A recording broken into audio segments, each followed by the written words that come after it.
butereevu twolekedde Strait of Hormuz kuba kati eyo y'ensonga enkulu era nga Trump bw'atyo ya blastinze gye yayise useless NATO oluvannyuma lwa Strait of Hormuz okubeera nga yazzeemu okubeera nga eggulwawo akaseera akasizifaya oba mu kaseera akasizifaya akatono era bw'atyo Trump n'ategeeza nti Iran terigenda kuddamu kuggalawo oba kukozesa mukutu guno nga ekyokulwanyisa nate.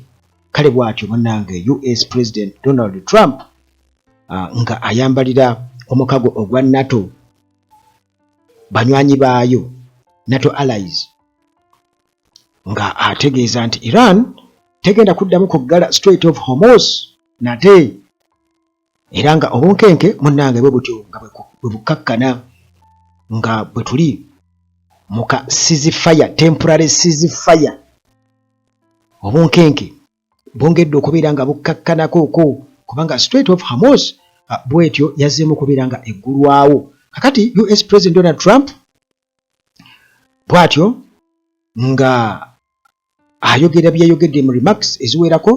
Trump yagambye nti yali yarabudde ddoba yarabula dda Allied Nations eza NATO okubeera nga ziva mu nsonga eno mu situation eno era nga azinenya okulemererwa okubeera nga ziactingirawo oba zikolerawo mu kaseera bwe kyali kyetaagisiza.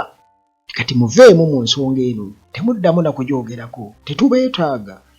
Munnange yabagamba nti mwali badde ensonga eno mugyesonyiwa okuleka mpozi nga mwagala bwagazi kuloadinga maato gammwe na oil kyekyo kyokka. Era n'ayongerezaako ng'agamba nti amawanga mu mukago guno ogwa NATO tegalina makulu, gali useless. Bwe geetaagisiza tegaaliwo, kakati gali useless. Era n'agamba nti omukago alliance agulabanga paper tiger. Era nga bino byonna okubyogera twamaze kufuna ate sigino okuva eri Iran nti Strait of Hormuz essaawa eno wetwogerera yagguddwawo era amaato ageetika ebyamaguzi bwe gatyo ne gakkirizibwa okubeera nga gayitako oba nga gayitawo mu kaseera akasizifaya. Kakati awo munnange okutya ne kubeera nga kukendeddeko kubanga guno mukutu gubadde gwakyankalanya buli kimu okuva lugwaggalwa nti ebyamaguzi nga tebikyayitako era buli kimu nekikyankala n'ebbeeyi y'amafuta n'epaala na buli kimu. Kakati foreign minister wa Iran Abbas Araghchi bw'atyo yategeeza n'agamba nti omukutu guno ogw'amazzi ogwa Strait of Hormuz yagambye nti amaato gonna gasobola okuyitawo naye kasita gaba nga gayita side oba nga gagoberera amakubo ago agalambikiddwa. Era Iran ababinza side zeeyo ne balaga nti amaato Iran yagambye nti amaato ag'ekijaasi oba amalwanyi go tegakkirizibwa kuyitawo nti muyiseewo amaato amalwanyi. Kubajjukira nti America okuggala omukutu guno kwa Strait of Hormuz teyasinziira wali mu mazzi gali aga Iran naye yateegera eno ewafuluma yateegera negamba nti eno gye babulukukira. Kakati ffe katuyimirire eno tubulukingire wano. Kale blockade bwetyo bwe yaluma.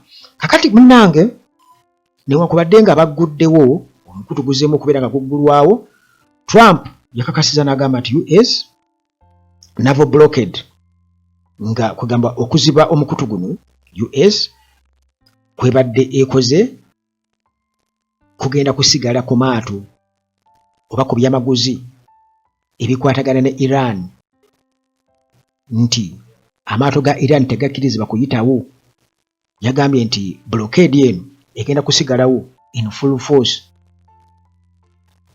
nti paka nga endagaano oba ebigendererwa byabwe mu ndagaano bituukiriziddwa 100% mu kutegeeragana. Era n'agamba nti okuteesaganya oba enteesaganya ezigenda mu maaso zigendereddwamu kubeera nga basecuwalinga longer term peace agreement. Baagala kwegamba emirembe gibeerewo okumala ekiseera ekinene ddala, so si nti just kaseera katono nnyo. Kati ebyamaguzi oba amaato ga Iran bagambye nti amaato ga Iran oba amaato gonna vessels ezigenda mu ports za Iran ku myalo gya Iran ezo zonna tezikkirizibwa, naddala ezo ezeetikka amafuta ago ge baateekako envumbo sanctioned oil. Naye kyeyayise non-Iranian commercial traffic nti entambula zonna ezitakwatagana ez'ebyobusuubuzi ezitakwatagana na Iran zisuubirwa okuba nti z'omunnange ziddamu, naye nga batambuliramu ago amakubo amalambiko obulungi. Kakati Trump era agamba nti Iran eyambibwako United States bwe bati bagenda kuba bajjawo sea mines, bajjawo mines ze baali bateeka ebibwatuka, bomu ze baali baatega aba Iran ku mazzi, kati mu waterway bagenda kuba bazijjawo. Era ng'agamba nti eno key step oba kaweefube okubeera nti nno bakakasa nti okutambula ku mazzi kubeera kwa mirembe awatali kwekengera kwonna, kubeera safe. Era n'annyonnyola n'agamba nti okuggulawo kw'omukutu guno kiba kitegeeza nti kabonero akalaga nti waliwo ekituukiddwako breakthrough y'amaanyi. Era n'agamba nti lunaku lulungi nnyo, lunaku lulungi nnyo, mawulire malungi eri ensi yonna.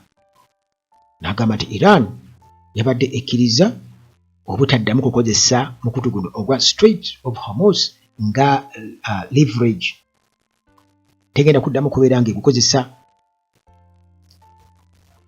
nga leverage, okubeera nga ekukozesa okutuukiriza ebigendererwa byayo mu kwetwasa n'ebirala. Kakati bwe twogerera UK Prime Minister Keir Starmer ne President wa France Emmanuel Macron bano babadde balina plan ez'okubeera nga bateesaganya ku butebe bagenda okubeera nga bakwatagana mu defensive mission okuyambako okusecuwalinga passage, okubeera nga balongoosa ekkubo okuggyako bomu ze baateekako omuli mines ze baateeka ku mukutu ogwo ku mazzi.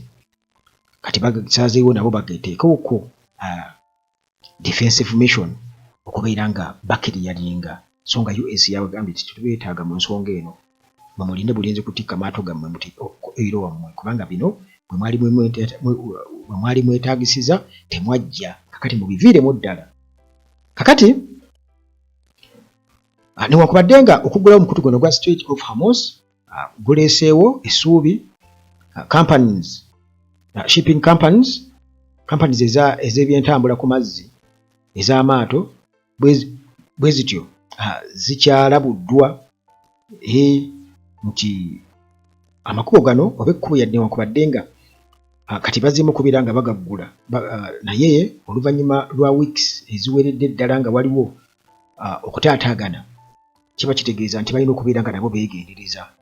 Kati Trump bw'atyo ye yabadde ateesa agagamba nti peace deal ey'emirembe wakati wa US ne Iran ti egenda kuba etuukibwako mangu nnyo, bagenda kuba batuuka ku nzikiriziganya mangu. Era n'agamba nti ensonga ezisinga obungi bamaze dda okubeera nga bazoogerako era nga bazikkaanyaako, nti enteesaganya alaba progress yaazo etambula ku speed, kwegamba batuuka mangu ku nzikaanya. Kale bwetyo Strait of Hormuz kirabika kati olutalo we lwasigala, kubanga Iran yakwata ku byenfuna neerabika nti mu butuufu yali esanyalaza ensi yonna era nga eneesigala nga critical global oil route era nga yebadde ensonga enkulu mu conflict eno. Okugiggulawo kiba kitegeeza nti kiba ne impact y'amaanyi. Okugiggalawo n'okugiggulawo kiba ne impact y'amaanyi on global energy markets ne international trade. Byebyo ebitonotono naye ng'awo we tuli kasooke nigwo twalutandika so nga ate sayidi endala eri nakitegeddeko nti already ne Isirayiri babadde bali mu nteesaganya nga enteesaganya zigenda maaso. Wabaddewo enteesaganya Isirayiri mu Lebanon nga bano boogera ku ceasefire mu Lebanon. Jjukira nti no Isirayiri ebadde enyugu yaayo ebizuka naye nga okusinziira ku Israel Security Cabinet babadde bakiteesaako nga boogera ku possible Lebanon ceasefire okusinziira ku ba senior officials side zeeyo mu ggwanga erya Isirayiri. Ebyo nabyo tunayongera okubeera nga munnange tubimanya era obubonero obulaga nti oba oli awo kubanga jjukira nti Iran byebimu ku ebyo ebyagireetera okubeera nti luli tebasobola kwengeejinga mu nteesaganya butereevu. Kati Isirayiri bwebanga batudde Security Cabinet etudde okubeera nti nno balaba nti wabaawo possible Lebanon ceasefire, kiba kitegeeza nti nabo balina okulaba nga batunda mu nsonga ya Iran. Iran obukambwe buvaawa, kitegeeza nti teyagala ate tube nga tulumba abayeekera so nga ate luli baatugamba ba Isirayiri nti nedde tebyalimu mu ndagaano. Pakistan egamba byalimu ize nga tebyalimu, byali ku Iran yokka ero tukiga tukyakuba. Ne kati bwe batyo Israel Security Cabinet nayo yatudde nga bayogera ku nteesaganya eza ceasefire ku ggwanga erya Lebanon.